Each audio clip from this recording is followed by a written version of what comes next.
President Trump is threatening to invoke the Insurrection Act for the first time in more than 30 years.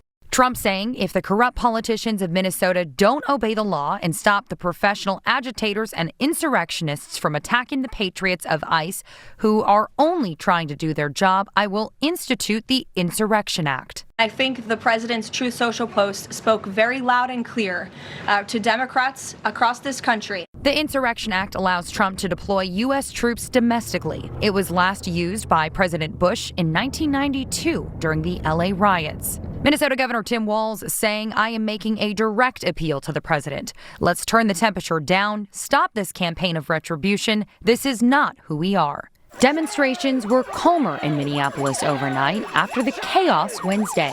Newly released records show Good suffered apparent gunshot wounds to the chest, forearm, and head. The state says federal authorities are blocking them from joining the investigation. Dozens of former assistant U.S. attorneys are now joining forces to push for cooperation between the feds and the state.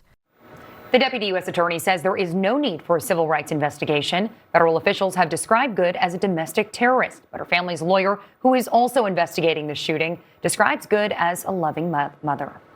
We also have new details about this scene earlier this week. Agents using a battering ram to enter the Minneapolis home of an African immigrant. A judge has now ordered that man to be released, saying agents violated his Fourth Amendment rights against unlawful search and seizure. We turn now to a major development in the stabbing death of Hollywood director Rob Reiner and his wife. Their son, Nick, is charged with murder. And now we're learning more about his mental health challenges. This morning, a development that could play a crucial role in the case against Rob Reiner's son, Nick, who's charged with fatally stabbing his parents in their Los Angeles home last month. The New York Times reports back in 2020, Reiner was placed in a year-long mental health conservatorship after a judge determined he had a grave disability and was unable to provide for his basic personal needs. The judge allowed him to be held involuntarily for psychiatric treatment. This evidence that Nick Reiner was in a LPS conservatorship within the last 5 years could help his case. It's assumed he's going to take a mental health defense, not guilty by reason of insanity. In order to win and not be determined guilty of murder, he has to show that he suffers from a severe mental illness, and at the time of the act, he didn't know what he was doing. He didn't know wrong from right.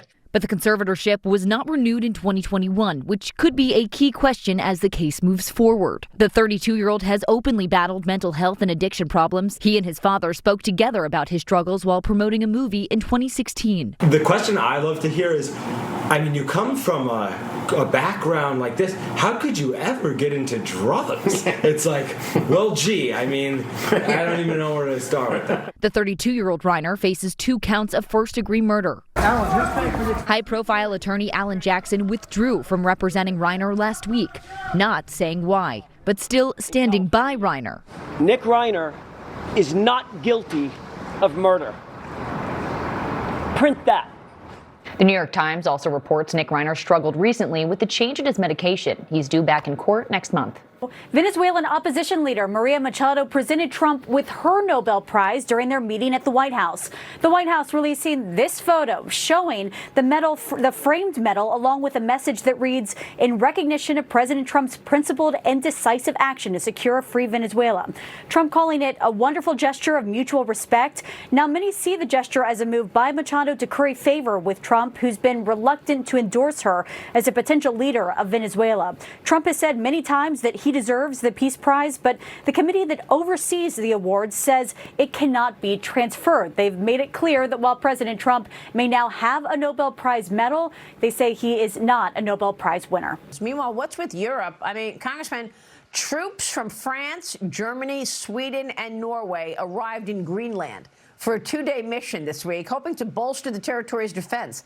As the U.S., of course, eyes it as a national security asset, President Trump has not been shy about saying that the U.S. should be acquiring Greenland. Leaders in Europe say the mission is meant to demonstrate how fast they can deploy military assets.